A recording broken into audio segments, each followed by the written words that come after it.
Hoje, para começar a nossa noite, eu vou pedir para a nossa querida Rita Mar fazer uma pequena leitura e depois nós vamos refletir sobre essa leitura.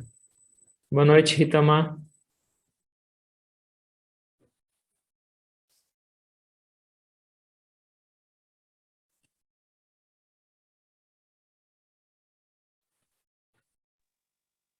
Boa noite, estava perdida aqui com o áudio. Tá me ouvindo?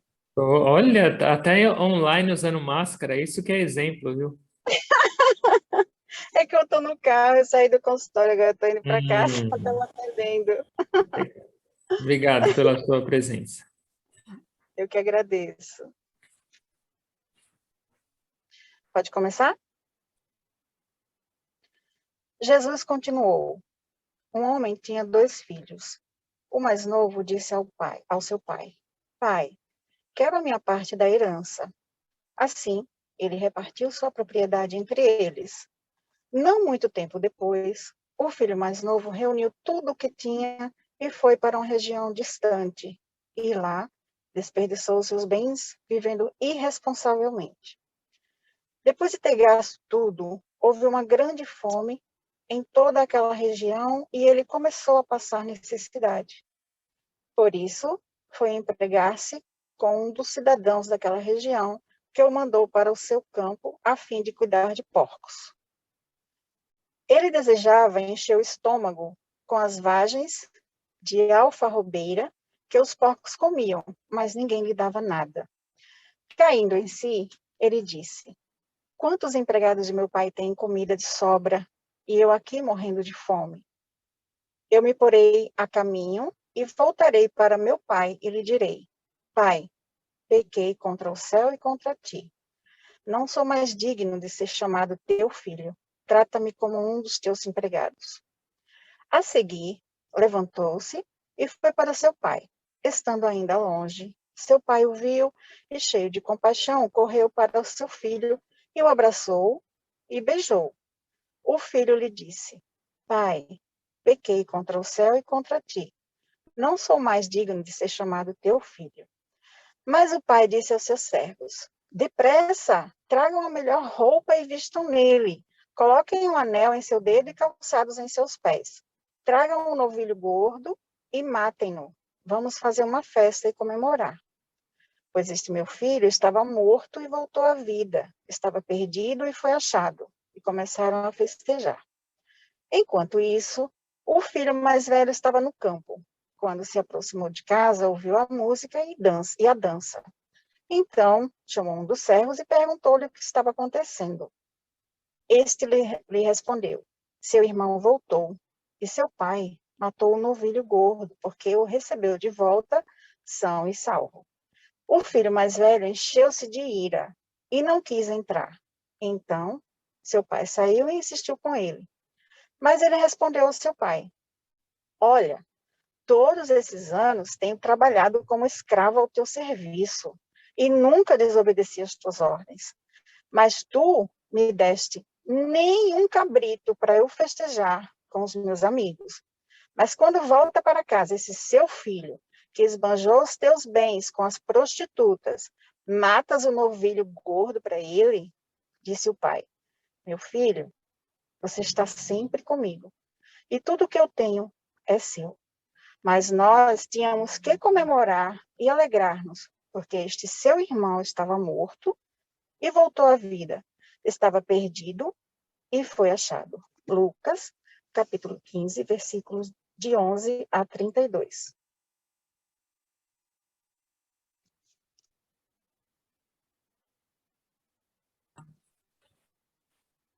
Obrigado, Rita Mar.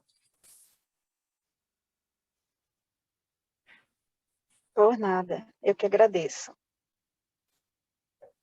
Então, esse texto que a Rita Mar leu agora, acho que todos vocês devem ter reconhecido, mas é do filho pródigo. É uma das parábolas mais famosas, talvez mais importantes de Jesus. E, claro, tem muitas interpretações sobre ela. mas eu queria trazer um pouco de reflexão sobre ela na nossa maneira de enxergar a vida, no nosso caminho espiritual.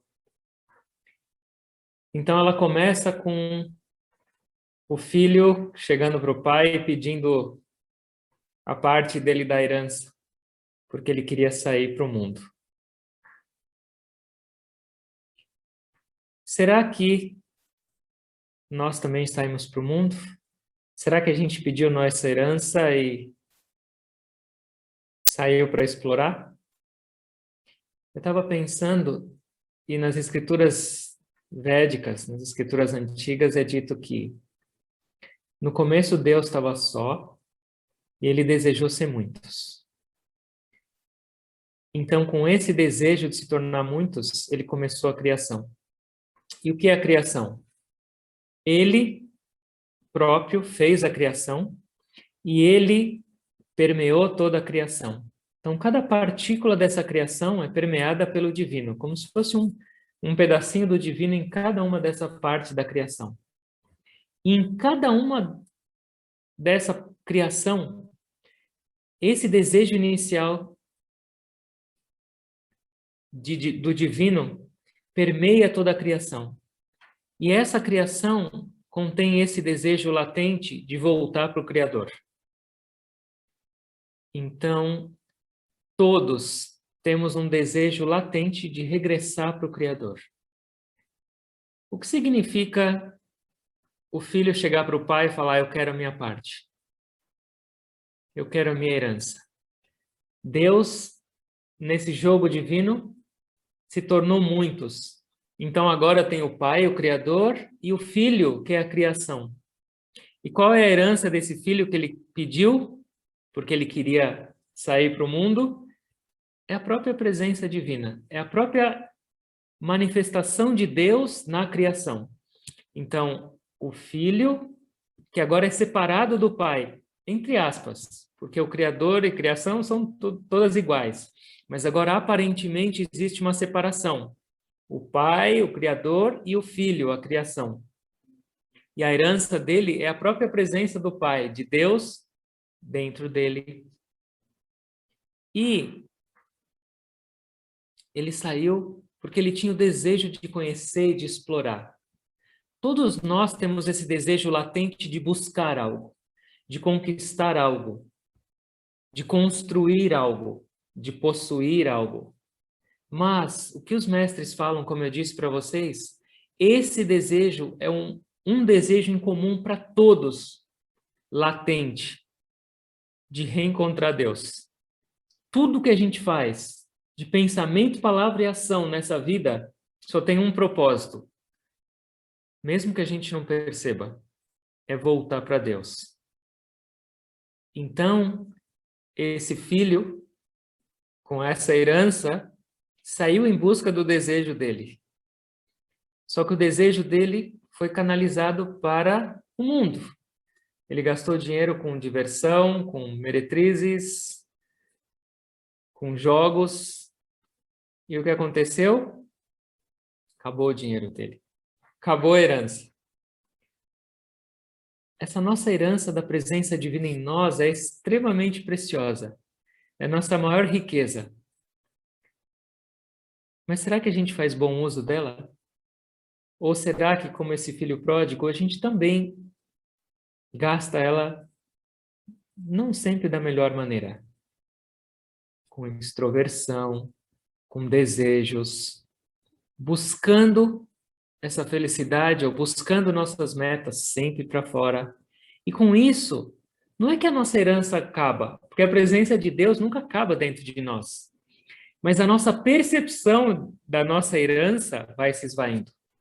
Quanto mais eu levo minha atenção para fora, quanto mais eu busco fora, mais eu me afasto dessa herança divina que está dentro de mim.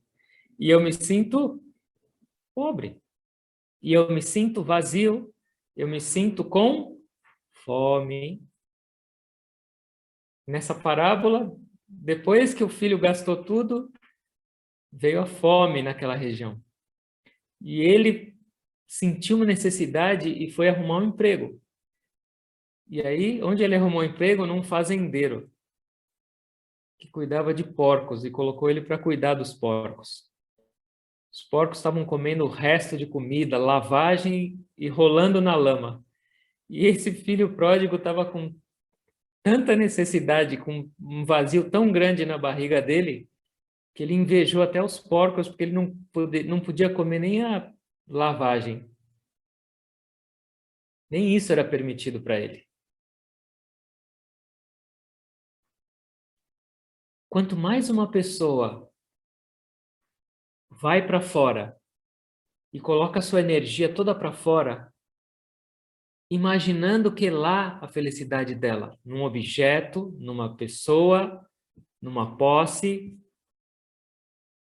num nome ou numa reputação, mais vai aumentando esse vazio dentro dela, essa fome.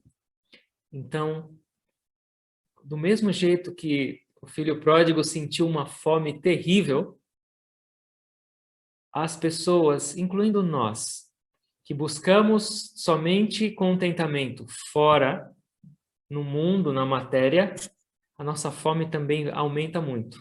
E algum dia a gente vai perceber, nossa, eu estou faminto. E o que significa isso? Puxa, eu estou com um vazio imenso dentro de mim. E essa é a fome. E o que acontece? Bem-aventurados são aqueles que percebem que estão com fome. Que percebem que não era o caminho certo. Assim como esse filho pródigo se arrependeu. Ele falou, puxa, eu tinha tudo. E olha onde eu vim parar. Eu vim parar com os porcos. Meu pai tem tudo. Nenhum empregado dele tem isso que eu estou passando. Meu pai tem dinheiro, meu pai tem casa, meu pai tem comida, meu pai tem roupa limpa e eu estou aqui. Então, o que os mestres falam? Esse estado de percepção, de consciência, de despertar e perceber que, olha onde eu vim parar, num chiqueiro. Esse é o primeiro grande e importante passo para o nosso crescimento espiritual. Perceber que o caminho que eu estou seguindo, de extroversão, de apegos, de desejos, de ser guiado por esses impulsos e emoções, não me levaram para o lugar certo. E mesmo eu pensando que tudo isso ia me dar prazer, porque quando ele pediu a herança dele, ele tinha certeza de que ele ia ser a pessoa mais feliz do mundo, ele ia desfrutar de tudo, ele ia ter belas mulheres, ele ia ter um monte de amigos, ele ia ter todo tipo de prazer. Mas o que ele teve? Fome. O que ele teve? Decepção. Então, o que acontece?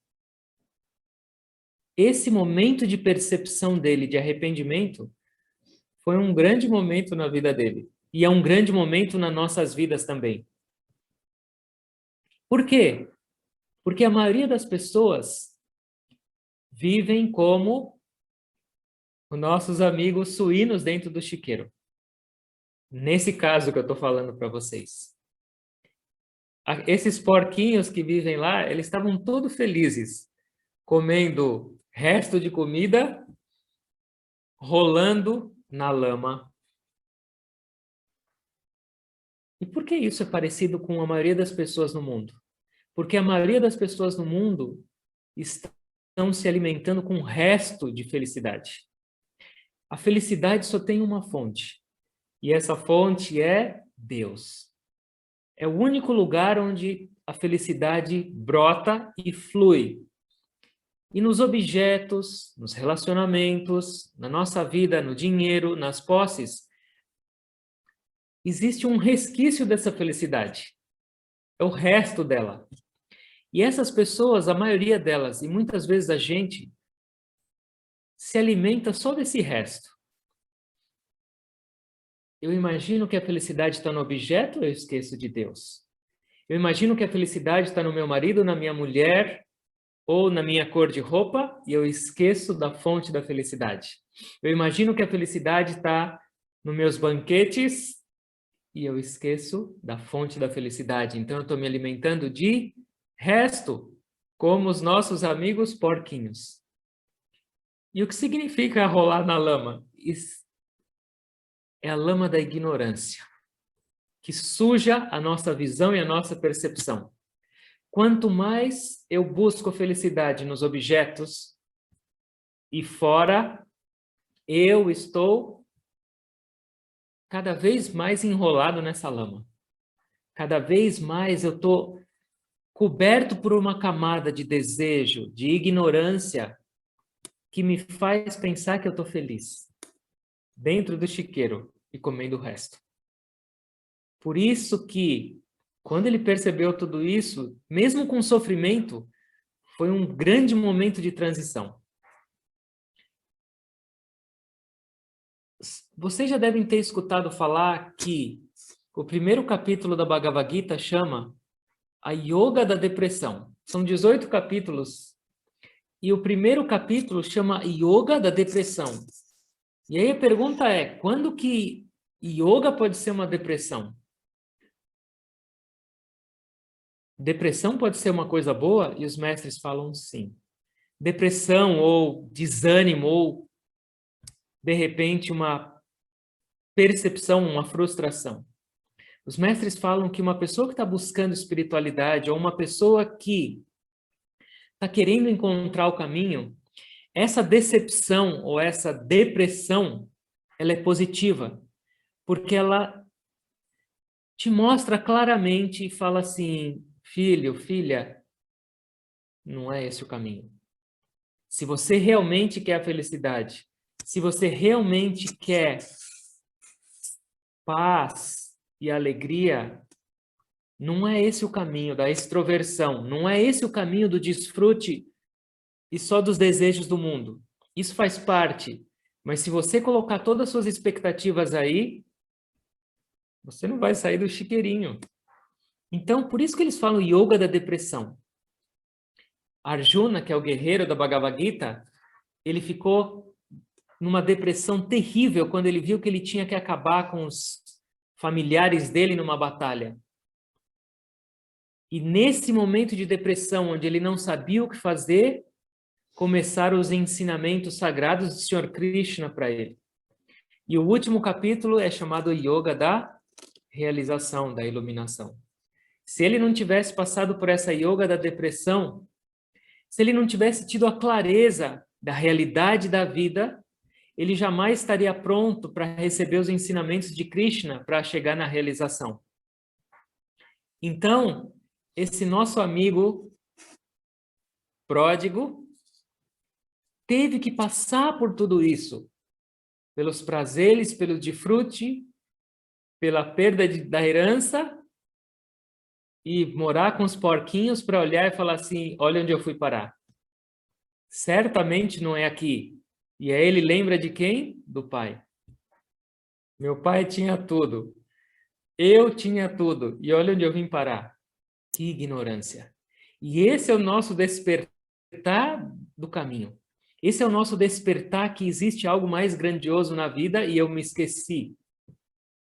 Não é possível que até hoje eu busquei e esse vazio continua. Eu estou passando fome. Na verdade, eu estou morrendo de fome. E essa busca vai me mostrar a direção. Você tem que voltar para casa, filho. É lá que você vai encontrar saciedade. É lá que você vai encontrar conforto e felicidade que você sempre buscou. Mas no chiqueiro você não vai encontrar isso. Vira e muda. A grande transição, a grande mudança de consciência e percepção. E esse é o grande passo. A yoga da depressão, que vai levar para a yoga da realização.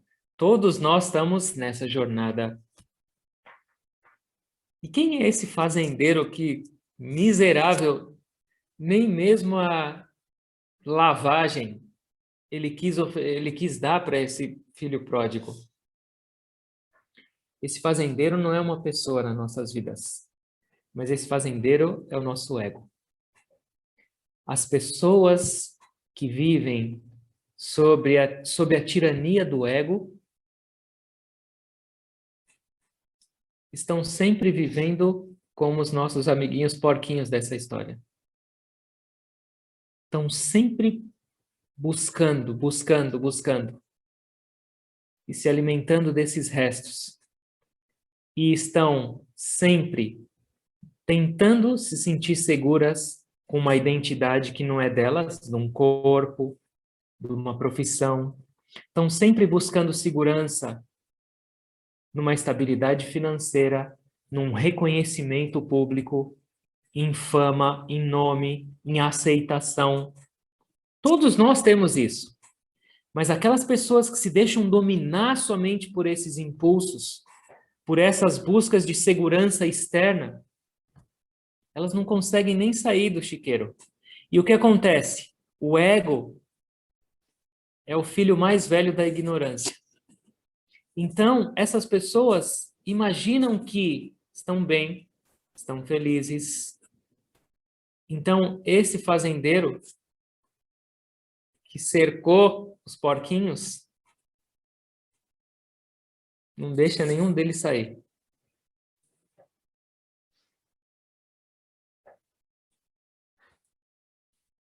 Vamos continuar. O nosso amigo abandonou esse local e voltou para casa. Sem dinheiro, esfarrapado, mas com um único pensamento na mente: eu preciso voltar para o meu pai. Eu preciso chegar lá com arrependimento. Puxa, eu não sou digno nem mais de ser chamado de filho. Eu devo ser chamado de servo agora. Mas ele voltou. E antes dele chegar perto da casa, o pai dele já viu que ele estava voltando. E o que ele fez? Preparou uma festa imensa. O melhor animal ele preparou, as melhores roupas, anel, sapato, toda a riqueza, todo o luxo e o conforto para esse filho que gastou toda a herança. O que significa esse retorno de volta para casa?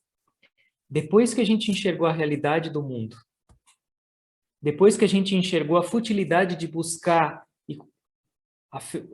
o nosso prazer, a nossa equilíbrio, a nossa paz no mundo, depois a gente entender com clareza que não era lá o caminho, e volta para casa, esse voltar para casa significa a nossa reunião com Deus, a nossa reconexão com Deus. E os mestres, eu li de um mestre que fala que quando uma pessoa decide voltar para casa, quando ela percebe que não é no mundo que ela vai encontrar essa plenitude que ela está buscando, e decide voltar para casa, essa é a maior alegria de Deus. E esse retorno para casa, quando essa pessoa chega em casa, não existe nada mais grandioso na criação. Nem mesmo a criação de galáxias e universos e planetas é mais importante do que um filho pródigo voltando para Deus e sentindo essa união, esse abraço de novo com Deus e essa conexão. E é essa festa, esse banquete que Deus está esperando com o coração aberto, todos nós. Onde estamos nós? No caminho de volta? Ou a gente ainda está sob os cuidados daquele fazendeiro chamado ego? Ou a gente ainda está rolando nessa lama da ignorância? Ou desfrutando desses restos de comida chamado felicidade que vem do mundo? E lembra que eu não estou criticando o mundo e não estou falando que o mundo não tem que ser vivido e desfrutado. Tem. Não existe uma pessoa que não viva no mundo. Nem mesmo um monge vivendo dentro do ashram, ele está no mundo. Todos estamos no mundo, mas qual é a diferença? É a atitude. Se você vive no mundo e faz suas coisas e se esquece de onde você tem que chegar, ou de onde você veio e de onde você está voltando, aí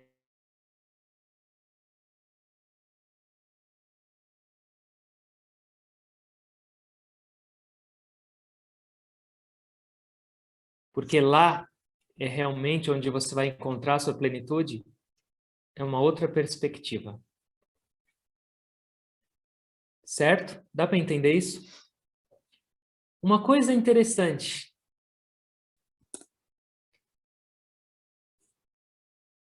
O filho mais velho estava lá, junto do pai. E ele ficou indignado quando aquele filho esfarrapado que gastou todo o dinheiro do pai voltou e ele falou: pai, esse seu filho indigno pediu a parte dele, gastou com todo tipo de coisas imorais e agora volta aqui e você faz essa festa para ele. Eu tô aqui do seu lado o tempo inteiro, trabalhando, te obedecendo, eu nunca recebi 1 centavo dessa herança e você nunca me deu nenhum cabrito. Indignado. Vamos pensar um pouco. Esse filho, a princípio, estava do lado do pai. Mas será que ele estava junto ao pai mesmo? Primeiro de tudo, quando esse filho pródigo chegou, esse filho mais velho estava distante do pai. Ele nem sabia muito bem o que estava acontecendo e perguntou para um trabalhador dele, falou assim, o que está acontecendo? E esse servo falou, seu irmão voltou e seu pai fez uma festa. Então ele não estava tão perto assim do pai, ele não conseguiu nem ver tudo isso que estava acontecendo. Como a gente pode entender esse filho mais velho? Coitado, injustiçado. Esse filho mais velho são as pessoas que têm um passo no caminho espiritual, têm uma vida boa, são honestas, fazem o bem, mas se acomodam com isso. Elas andaram um pouquinho em direção ao Pai, mas elas não chegaram até o Pai e se acomodaram. Um exemplo? Nossa, já estou meditando há 5 anos. Já mudei bastante, eu já estou mais tranquilo, já não tenho mais tanta raiva. As pessoas falam já que eu sou mais espiritualizado.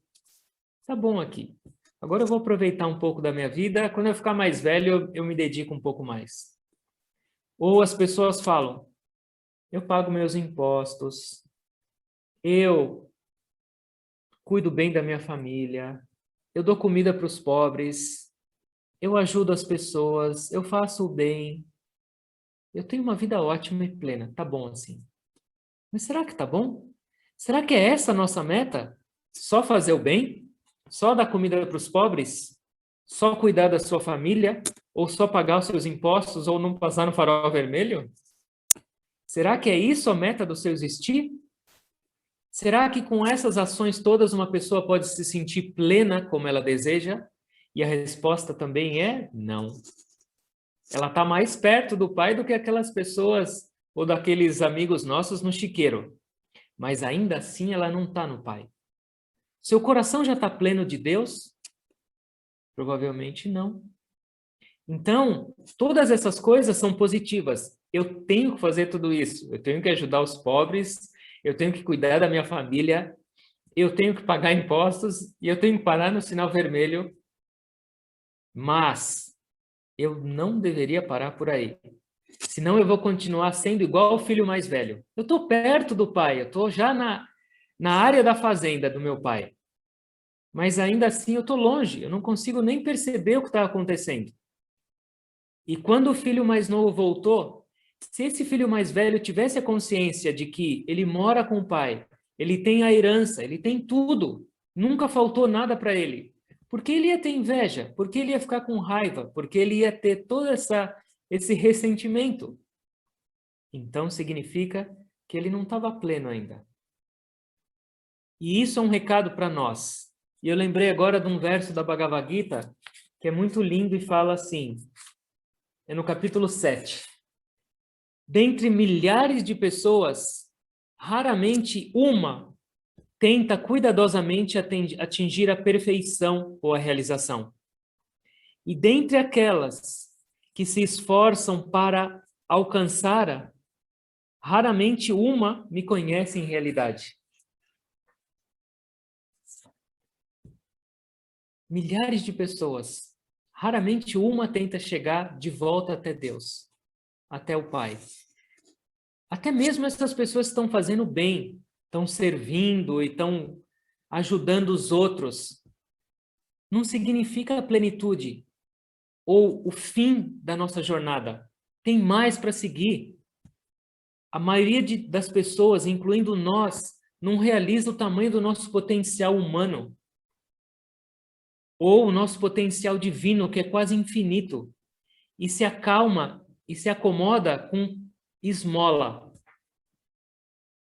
E isso não é só para o caminho espiritual, mas isso vale para nossas vidas profissionais, familiares e assim por diante. Ah, meu emprego tá bom assim. Por que parar? Você pode chegar, vai adiante, segue. Ah, a minha vida em família tá bom assim. E o seu potencial, explora. E a sua natureza empreendedora? Isso tem que estar sempre vibrando nas nossas vidas, especialmente no caminho espiritual. Porque senão a gente entra num estado morno e a gente se acomoda. E se acomodar significa ficar igual esse filho mais velho. Não percebe que ainda está cheio de coisas para arrumar, para corrigir, para transformar e se acomoda. E essas negatividades ou essas coisas para serem transformadas acabam sendo camufladas. E eu fico longe ainda do meu pai. Eu tenho que buscar. Eu estava lembrando, quando eu estava pensando um pouquinho nisso, um pouco antes da gente chegar juntos, uma vez eu fui para o Ashram de Miami e a gente estava na sala de meditação. Tinham muitas pessoas. E tinha um pequenininho de uns 3 anos, que ele vivia como se fosse um residente. Ele corria, o Baba via, ele chamava Guruji! E ele pulava no colo do Baba. Ele estava causando lá no ashram. E tinha uma escada que a gente estava instalando uns banners na sala de meditação. E aí esse pequenininho foi querer subir a escada. Aí foi o pai dele lá, segurando a mão dele, ele subiu 1 degrau. Outro degrau, 3, 4. O pai começou a ficar um pouquinho desconfortável, porque a mão dele já começou a esticar demais. E o filho querendo subir, querendo subir. Aí o pai falou, chega, né? Você já está bem alto. Ele falou, não chega. E aí o pai falou assim, onde você quer chegar? E o Guruji estava do lado escutando isso. Esse menininho deu um grito, ele tinha uns 3 anos. Ele falou, eu quero chegar na lua. E aí, quando eu olhei para o Guruji depois disso, o Guruji estava com um sorriso imenso por essa resposta desse pequenininho. E o que eu entendi disso? Essa deveria ser a nossa motivação. A gente não deveria se contentar por subir 1 ou 2 ou 3 degraus no caminho espiritual. A gente só deve se contentar quando a gente chegar na lua. Significa, a gente só deve se contentar quando a gente chegar em Deus realmente. Quando a gente estiver imerso nesse amor incondicional de Deus, nessa felicidade plena que jamais se esvai. E quando isso fizer parte completa das nossas vidas 24 horas por dia, aí sim eu posso falar, cheguei. Senão eu vou ser igual esse filho mais velho. Se a gente pensar dessa maneira, será que esse filho pródigo é realmente esse filho ingrato, esse filho que abandonou o pai e gastou tudo? Não. Porque se a gente parar para pensar, se essa criação começou a partir dessa separação, todos nós, sem exceção, somos os filhos pródigos. Porque esse é o começo da criação. Quando Deus desejou ser muitos, e Ele criou os seres, e criou esse senso de separação, Ele tornou automaticamente todos nós filhos pródigos. Esse é o começo da criação. Mas Ele plantou em todos nós esse desejo latente de voltar para Ele. Então, esse filho pródigo, na verdade, enxergou. Puxa, eu tenho que voltar. Ele acessou esse desejo latente, que é Deus chamando. E ele escutou esse chamado e voltou. Então, ele não é um filho ingrato, mas ele é um filho muito estimado, porque ele escutou o chamado divino que está latente em todos os seres e voltou. E é muito legal isso, porque eu dei uma olhada no dicionário. Pródigo pode ter uma conotação negativa de que gasta muito, que esbanja, que não pensa, que gasta sua herança. Mas pródigo tem um outro significado, que produz em grande quantidade, segundo esse dicionário, em que há abundância e que distribui algo com generosidade. Então, hoje eu vou adotar essa segundo significado para o filho pródigo, não o negativo, mas o positivo. Por quê? Nós, os filhos pródigos, acordados para nossa meta e voltando para casa, cada vez mais vamos produzir em grande quantidade. E o que nós vamos produzir? Nós vamos produzir amor e felicidade. E que há em abundância. E o que vai haver em abundância nas nossas vidas? Os filhos pródigos voltando para casa. Vai haver paz. E que distribui algo com generosidade. E que é isso que nós vamos distribuir? Todo esse tesouro que a gente vai experienciar dentro de nós. Quando a gente experimenta cada vez mais amor, paz, alegria, a gente pode distribuir isso com generosidade. Porque quanto mais a gente oferecer isso para os outros, mais a gente vai sentir, mais a gente vai ter nas nossas vidas. Então, esse é o significado do filho pródigo. Não o filho que gastou e esbanjou, porque esses somos todos. Mas aquele filho que, ao voltar para casa, distribui com generosidade o que ele começa a perceber cada vez mais a se aproximar do Pai, que produz essa divindade cada vez mais em grande quantidade, e que isso vai estar sempre abundante na vida dele. É esse o filho pródigo, aquele que entendeu a razão dessa existência e está arrumando em direção. Ou que já chegou. Só para a gente resumir a nossa história, porque eu já estou falando demais. 3 tipos de pessoas citadas nessa parábola. O primeiro grupo de pessoas são os nossos amiguinhos vivendo no chiqueiro, os porquinhos. E que pessoas são essas? Que só têm os seus olhos voltados para o mundo e nada mais. Deus, espiritualidade ou qualquer outro tipo além da matéria não existe para essas pessoas. E elas vão continuar comendo lavagem, o resto da felicidade que deriva de Deus. E vão continuar rolando na lama da ignorância e dos desejos. Mas mal sabem essas pessoas que todo mundo sabe qual é o final dos porquinhos que estão no chiqueiro, né? Bacon. Eles estão lá, aparentemente eles estão felizes também, rolando na lama. Mas o final deles, eles nem imaginam.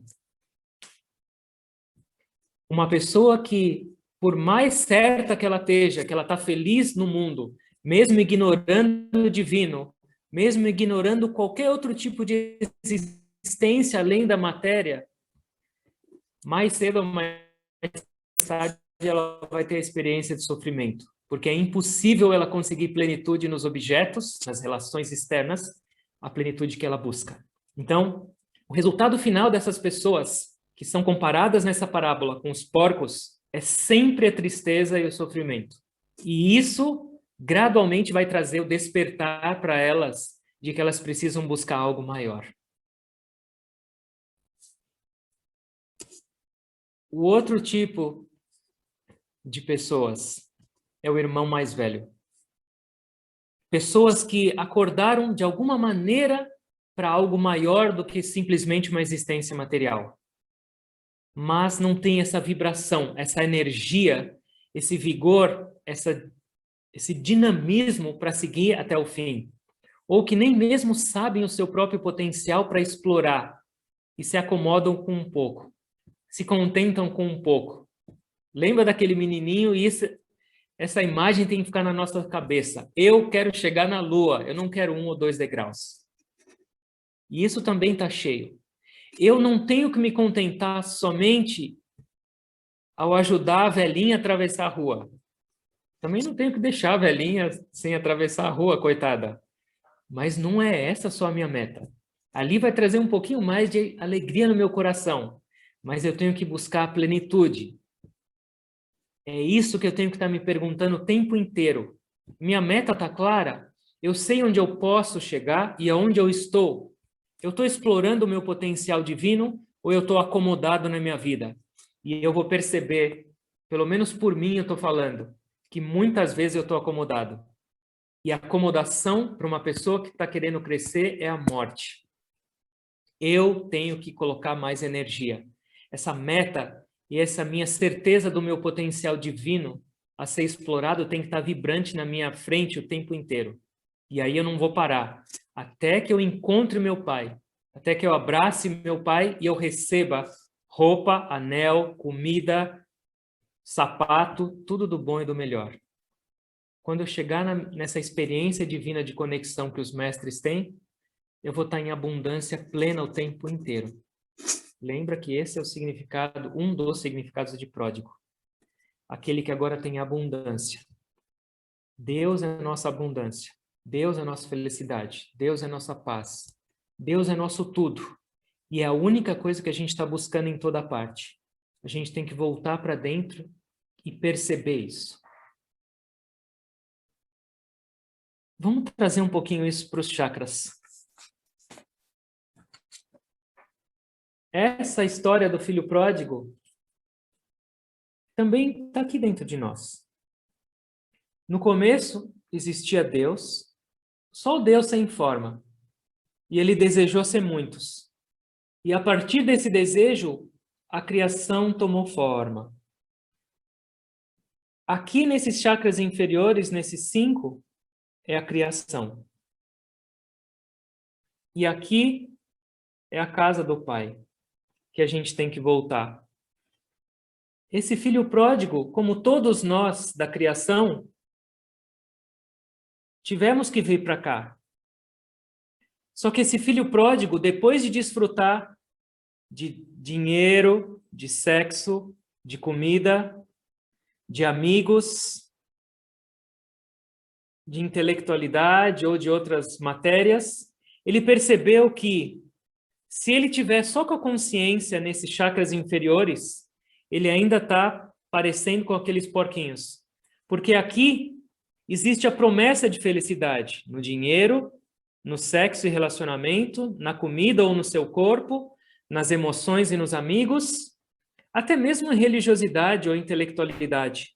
Mas é só o resto da felicidade, porque por em si, esses locais não podem te oferecer felicidade, porque a felicidade deriva daqui. Então ele percebeu isso e, estando em algum desses locais, ele falou assim, eu preciso agora voltar para casa.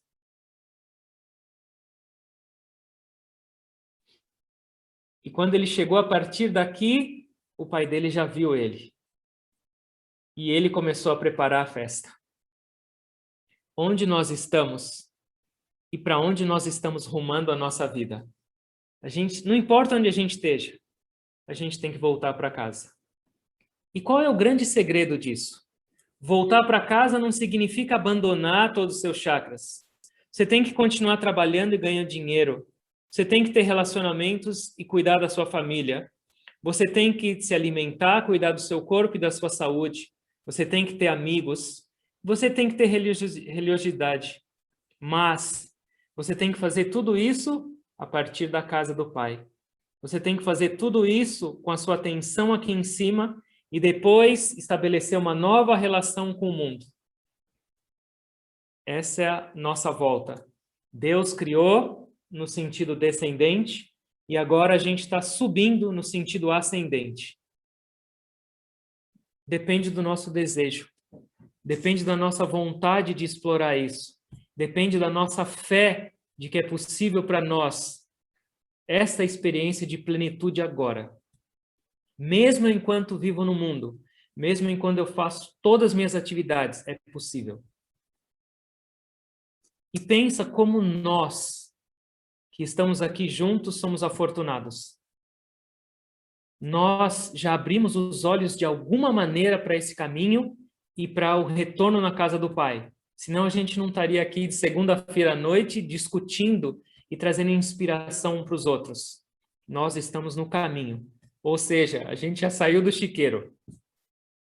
Só que a gente não pode parar, senão a gente se torna o filho mais velho. A gente precisa seguir em frente. E é por isso que existe satsanga, é por isso que existe escrituras sagradas, é por isso que existem boas companhias, para que essa meta fique cada vez mais vibrante nas nossas vidas. E que a gente só para quando chegar na lua, como aquele nosso pequenininho. Essa é a lição.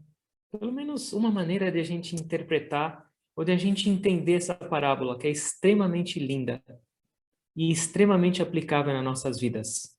Onde eu estou, onde eu quero chegar, como eu vou viver a minha vida, como eu vou usar todos esses presentes divinos que eu recebi. Um caminho de meditação, mestres para me conduzir, todas as oportunidades possíveis, um corpo humano, uma vida com saúde, para seguir e explorar e chegar. Mas isso vai depender de nós agora. Nós temos as bênçãos, nós temos o caminho, nós temos os instrumentos. Qual é o nosso desejo? O quanto realmente você acredita nisso e o quanto você deseja? Coloca isso em prática e o retorno é garantido. Nosso Pai está esperando com um banquete. Não vamos deixar esse banquete esfriar. Certo? Cada momento pode ser usado para esse crescimento. É só a gente abrir os olhos. É só a gente querer expandir. Está nas nossas mãos. Certo? Vamos refletir um pouquinho mais. Eu tenho certeza que se vocês pensarem um pouquinho nisso, vocês vão ter vários outros insights. Hoje só foi uma sugestão, um lançar de sementes. Coloquem isso na vida de vocês. Essas teorias todas que a gente discute tem que servir para transformar, tem que servir para colocar em prática. Nós vamos meditar um pouquinho, porque é lá que a gente tem a experiência dessa plenitude, desse encontro com o Pai Celestial. Vamos fechar os olhos, por favor.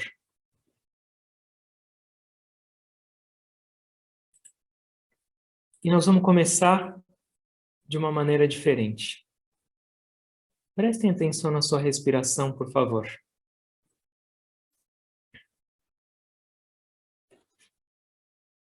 E nós vamos começar com uma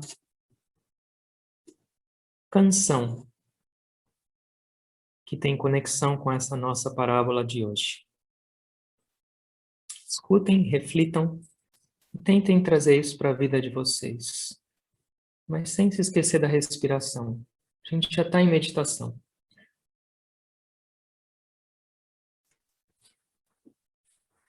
Muito alegre eu te pedi o que era meu, partir um sonho tão normal. Dissipei meus bens e o coração também. No fim, meu mundo era irreal. Confiei no teu amor e voltei. Sim, aqui é o meu lugar. Eu gastei teus bens, ó Pai, e te dou este pranto em minhas mãos. Mil amigos conheci, disseram adeus, caiu a solidão em mim. Um patrão cruel levou-me a refletir. Meu pai não trata um servo assim. Confiei no teu amor e voltei. Sim, aqui é o meu lugar. Eu gastei teus bens, ó Pai, e te dou este pranto em minhas mãos. Nem deixaste-me falar da ingratidão. Morreu no abraço mal que eu fiz. Festa, roupa nova, anel, sandália aos pés. Voltei à vida, sou feliz. Confiei no teu amor e voltei. Sim, aqui é o meu lugar. Eu gastei teus bens, ó Pai, e te dou este pranto em minhas mãos.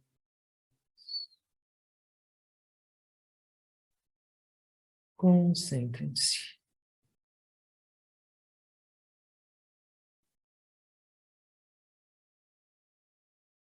Ó Deus, eu percebo que muito tempo da minha vida eu gastei com extroversão, com desejos inúteis e perseguindo uma felicidade onde ela não existia. Mas pela sua graça infinita e o seu amor incondicional por mim, seu filho perdido, eu enxergo agora o caminho que eu tenho que seguir. Ó Deus, a impressão que eu tive é que eu gastei toda a minha herança. Mas isso é impossível porque a sua presença jamais pode se afastar da minha vida. Me ensina a voltar para essa presença. Me ensina a voltar para o meu único tesouro que é você. Concentrem-se. Em cada respiração, essa sua conexão de novo.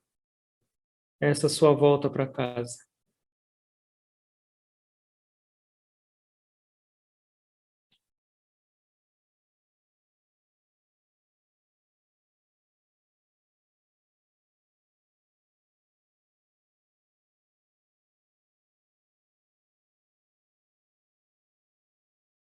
Bem-aventurados são aqueles que percebem a realidade da vida. Abençoados são até mesmo aqueles que encontram sofrimento e decepção e frustração no mundo. Porque a partir daí, a semente da divindade vai começar a brotar. Ó Deus, me guia. Me guia de volta para casa. Porque eu sei que é o único local onde eu posso ser feliz de verdade.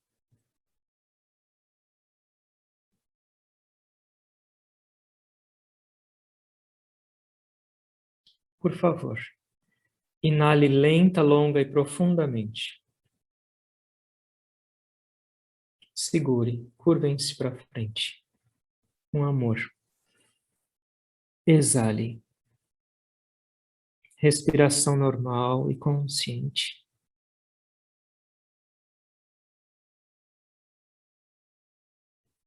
Ó Deus, apesar de habitares em mim o tempo inteiro, eu sinto a sua falta. Por favor, completa esse vazio do meu coração, porque é somente a tua presença que pode completá-lo. Todo o resto só aumenta esse buraco. A minha fome. Eu estou cansado de me alimentar com restos. Eu quero o banquete agora para me saciar. Oh Deus, me guia.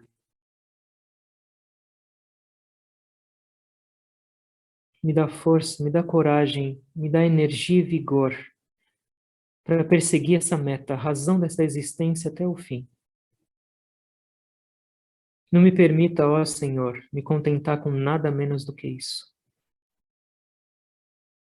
Me ensina a viver, a trabalhar, a produzir, a conquistar,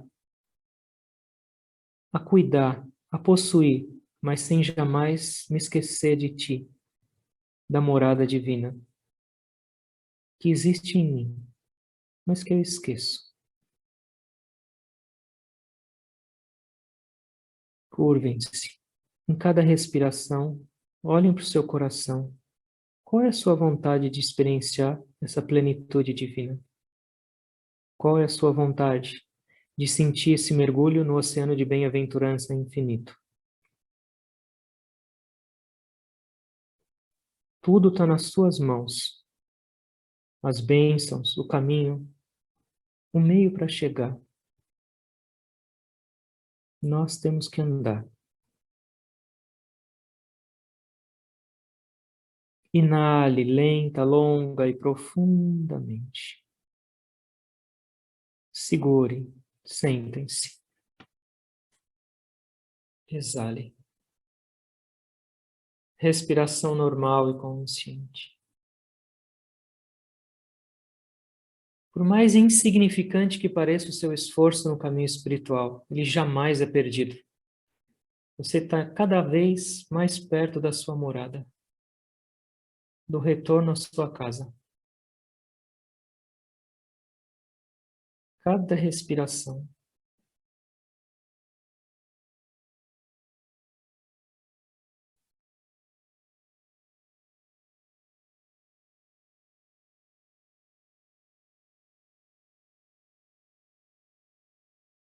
Fica um pouquinho em silêncio. Acesse essa morada celestial dentro de você, lá em cima.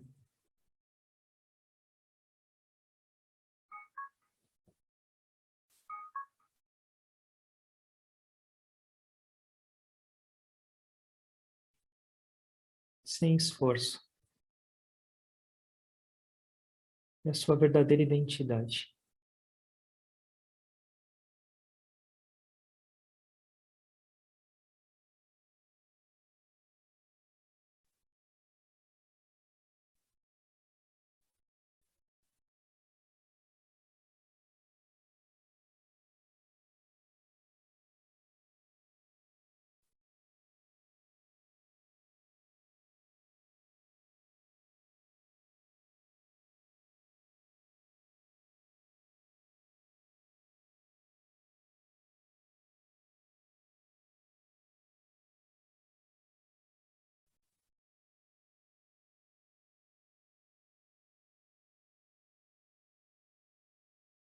Ó amado Deus, ó minha Mãe Divina. Mesmo eu virando as costas para você, muitas vezes, eu sei que você jamais me abandona. Eu sei que você me espera de braços abertos. Me abençoa. Me abençoa para que eu me volte para Ti, de verdade. E para que essa vida seja coroada com a Sua presença constante.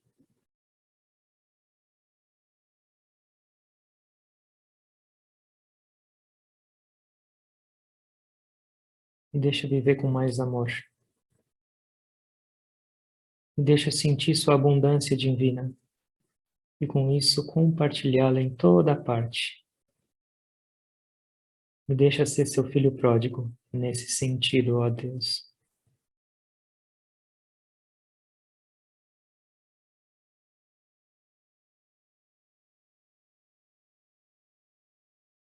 Que a nossa vida se torne uma meditação divina, de olhos fechados e abertos. e que essa nossa celebração divina se estenda por toda parte.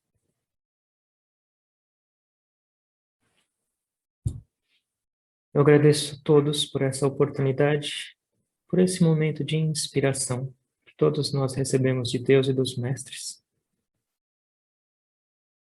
E orando para que a gente tenha essa atitude ao viver, essa disposição, essa força para seguir em frente, cada vez mais, sentindo a doçura divina nos nossos corações.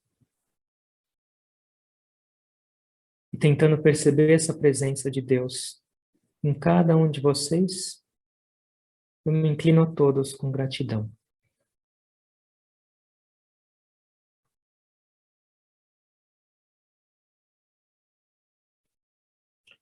Om.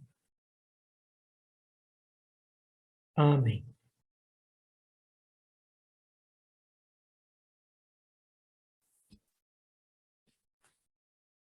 Muito obrigado a todos pela presença, por mais essa oportunidade especial e uma ótima semana para todos nós. Jai Guru.